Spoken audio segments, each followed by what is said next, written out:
I'm Dr. Muhammad Idris, cardiac surgeon from SIMS Hospital. If you have been walking for 500 meters or 20 minutes and off late you're not able to walk same amount of distance because of a chest pain or breathing difficulty, there is high probability that you could have some amount of cardiac diseases. So this is an opportunity to check your valve as well and make sure your valves are normal. Visit the camp and get benefit of it. I am Dr. Ravi Kiran, consultant in diabetes and endocrinology at SIMS Hospital, Chennai. We are conducting a special camp at Andaman on 19th of October, Saturday. So those who are having problems related to diabetes, thyroid, parathyroid, adrenal, pituitary are welcome. So if any critical issues are there, we can discuss and try to resolve it.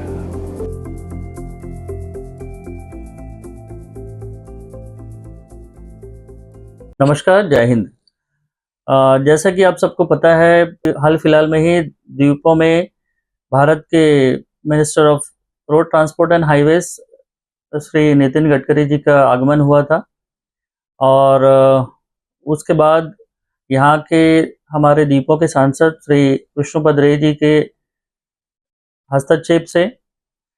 जो हमारा काफ़ी पुराना demand था इस क्षेत्र में रहने वाले द्वीपवासियों का कि बम्बूफ्लैट चातम ब्रिज के बीच में कनेक्टिविटी होना चाहिए और ये ब्रिज एक बन जाए तो सभी लोगों के लिए सुविधा होगा, प्लस डेवलपमेंट में एक बहुत बड़ा फैक्टर ये बनेगा। और इस बात को लेके 2012 से हमारे सांसद जी श्री विष्णुपद रे जी भारत सरकार के सभी मंत्रियों से, खासकर उस समय के रक्षा मंत्री श्री स्वर्गीय श्री मनोहर पर्रिकर जी से और तब से श्री नितिन गडकरी जी से और जितने भी इनसे रिलेटेड जितने भी लोग हैं उन सब से मुलाकात किए थे उन्होंने। मेरा भी सौभाग्य था कि मैं भी उनके साथ जाके इन सब से मिल पाया था, केवल इसी मुद्दे को लेके कि बम्बूफ्लैट चातम ब्रिज को साकार होते हुए हम देख पाए। जैसा आप सबको पता है कि 2015 में द्वीपों में जब श्री नितिन गडकरी जी का आगमन हुआ था, तब उन्होंने ये डिक्लेयर किया था कि बम्बूफ्लैट चातम आइलैंड को कनेक्टिविटी के लिए एक ब्रिज या टनल बनेगा, जो कि फिजिबिलिटी रिपोर्ट सबमिट हुआ तो ये कंफर्म हो गया कि ब्रिज ही बनेगा, टनल का यहाँ पे फिजिबिलिटी नहीं हो पाएगा, क्योंकि 2018 से 24 के बीच में कोविड और विभिन्न कारणों से ये पेंडिंग में चला गया था, थोड़ा डिले हो गया था प्रोजेक्ट। पर अभी दोबारा से जब द्वीप के सांसद श्री विष्णुपद रे जी ने कार्यभार संभाला है, उन्होंने अपना 4th टर्म में, तो प्रायोरिटी में लेके इस मैटर को उन्होंने सभी जगह पे उठाया और ये हमें बहुत क्या कहते हैं, ये बहुत हमारे लिए खुशी की बात है कि गडकरी जी का विजिट जैसे ही कंप्लीट हुआ वो दिल्ली पहुंचे और उन्होंने करंट फाइनेंशियल प्लान में, जो ministry of road transport and highways का करंट जो फाइनेंशियल ईयर होता है, उसमें सैंक्शन के लिए इस प्रोजेक्ट को इंक्लूड किया है। तो ये हमारे लिए बहुत इम्पोर्टेंट है, क्योंकि कोई भी बजट बिना बजट के कंप्लीट नहीं हो पाता है। और जब ministry of road transport and highways ने इस प्रोजेक्ट को अपने करंट जो एनुअल प्लान जो है उसमें सैंक्शन के लिए इसको इंक्लूड किया है, तो ये हम सब के लिए बहुत अच्छी खबर है। और जैसे कि यहाँ पे द्वीपों के सांसद जी ने बताया था कि 4 महीने के अंदर ही इसके शिलान्यास का कार्य भी होगा, तो हम सब बेसब्री से इंतजार कर रहे हैं कि कब वो पल आए और केवल शिलान्यास ना होके इसका आगे भी काम बढ़े और ये टेन्योर में ही हम ब्रिज को साकार होता हुआ देख भी पाए। तो द्वीपों के सभी नागरिकों के साथ साथ मैं हमारे एनजीओ की तरफ से भारत सरकार को, प्रधानमंत्री मोदी जी को, माननीय गडकरी जी को और साथ ही साथ हमारे जुझारू द्वीपों के सांसद श्री विष्णुपद रे जी को बहुत बहुत धन्यवाद देना चाहूँगा कि आपने इस बहुत अहम प्रोजेक्ट को, जो कि फ्यूचर में डेवलपमेंट को देखा जाए तो बहुत अहम प्रोजेक्ट साबित होगा, उसके लिए ये प्रोजेक्ट को लेके इतने सीरियसली आप काम कर रहे हैं और ये आउटकम अब दिखता हुआ दिखाई दे रहा है, जो कि इतने दिन से धूमिल हो गया था। लेकिन अब जो है ये धुंध हट के इसमें, क्योंकि काफ़ी लोग मायूस भी हो गए थे कि बहुत लंबा टाइम हो गया और प्रोजेक्ट नहीं आगे दिख रहा था, तो अब ये दिख रहा है, तो सभी लोग एक आशा का किरण दिख रहा है। मैं चाहूँगा कि बहुत जल्द ये जो शिलान्यास का कार्यक्रम है वो भी आयोजित हो, टेंडर हो जाए और काम भी शुरू हो जाए। चाटम से बम्बू फ्लैट नामी ये जो ब्रिज है, ये चाटम के किस एरिया से शुरू होगा और बम्बू फ्लैट के किस एरिया पे ये इसका दूसरा छोर जो है जाके जुड़ेगा? और साथ ही साथ ये भी बताइए कि कितना फंड सैंक्शन हुआ है, ये सभी हम जानना चाहेंगे। जी,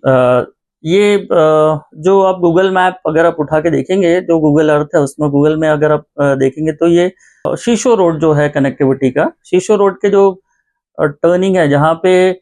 पहले अंडमान मोटर्स का एक वर्कशॉप था, उसके जो एग्जिट पॉइंट है वहां से आप शुरुआत होगा इसका, एज अ फ्लाईओवर वहां से शुरू होगा और फ्लाईओवर आके जो टर्न होगा चाथम आइलैंड के बगल से एक एलिवेशन आएगा और वो कंटिन्यूशन फेज में होते हुए अबंडन क्वेरी जो पानीघाट के होप टाउन के अबंडन क्वेरी है उसके ऊपर से होते हुए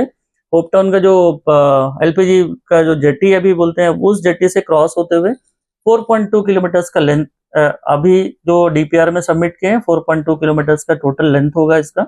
और इसमें लास्ट जो मीटिंग हुई थी द्वीपों के एडमिनिस्ट्रेशन के साथ में, तो उन्होंने वहां पे सजेशन दिया था कि यहाँ के मुख्य आला अधिकारियों ने कि दोनों जो ब्रिज के दोनों साइड है, साइड में वॉक ओवर चाहिए, तो दोनों चलने के लिए भी उसको इनकॉर्पोरेट किया, ब्रिज में आप चल के भी पार हो पाएंगे। और जहां तक आपने फंड का पूछा है, मेरी जानकारी के हिसाब से करीबन 2,500 से 3,000 करोड़ रुपए तक का इसमें फंड का टोटल अप्रोक्सीमेट वैल्यू का आया है। अब ये जो अप्रोक्सीमेट मैं बता सकता हूँ क्योंकि बाकी जो है फंड सैंक्शन जब होगा और डीपीआर का जो प्रोजेक्ट होगा उसके बाद ही क्लियर पिक्चर पता चल पाएगा। ये ब्रिज का एडवांटेजेस तो है ही, लेकिन और कितने एडवांटेजेस और कितने इलाकों को इससे फायदा पहुंचेगा, और हम यह भी जानना चाहते हैं कि तकरीबन कब तक ये शुरू हो जाएगा? जी, एडवांटेजेस आप देखेंगे तो देखिए पोर्टब्लेयर ऑलरेडी ओवरबर्डन हो चुका है और काफी लोग जो यहाँ पे डेली कम्यूटर्स हैं जिसमें आपको पता होगा 25 से 30 हजार लोग करीबन यहाँ से वहां जाते हैं और 5,000 के आसपास लोग वहां से इस तरफ आते हैं सुबह से लेके शाम तक में ही। तो इसको